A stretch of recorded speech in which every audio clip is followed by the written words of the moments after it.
আমাকে আপনাকে এই পৃথিবীতে বাঁচতে হলে একটা হলো ঘরের মধ্যে বাঁচবেন, আরেকটা নদীর পাড়ে বাঁচবেন, আরেকটা নদীতে পড়ে গিয়া যখন স্রোতের মধ্যে সেখানে বাঁচবেন।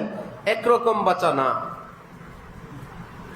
সুরক্ষিত ঘরে বাঁচা, ভাঙ্গনের পাড় নদীর পাড়ে বাঁচা, সব সময় আতঙ্কে, কখন কোন দিক থেকে একটু ফাটল ধরে, যদি পড়ে যায় সেই বাঁচা।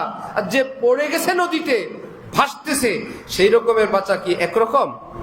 আমরা এখন ভাসমান প্রচন্ড স্রোতে, জাহান্নামের দিক সেই যে স্রোত চলছে, এই স্রোতে যে পড়বে, রাজনীতির স্রোত, গণতন্ত্রের স্রোত, সহশিক্ষার স্রোত, সুদের স্রোত, ঘুষের স্রোত, টেলিভিশনের স্রোত, ইন্টারনেটের স্রোত, জান্নাতের দিকে না জাহান্নামের দিকে? এই স্রোতের মধ্যে আপনি আমি বাঁচবো একদম হাত পা ছেড়ে? হাত পা ছেড়ে এই স্রোতে রক্ষা করা যাবে না। বরং সিংহের নিয়ম, যদি স্রোতে পড়ে যায় নাকে দম থাকা পর্যন্ত সিংহ স্রোতের উল্টা দিকে চলে। বলে আমি সিংহ, আমি স্রোতের ভাঁজে ভাঁজে চলি না, এটা ছাগলের বৈশিষ্ট্য, আমি সিংহ। তাহলে মুসলমান কি ছাগলের জাত না সিংহের জাত?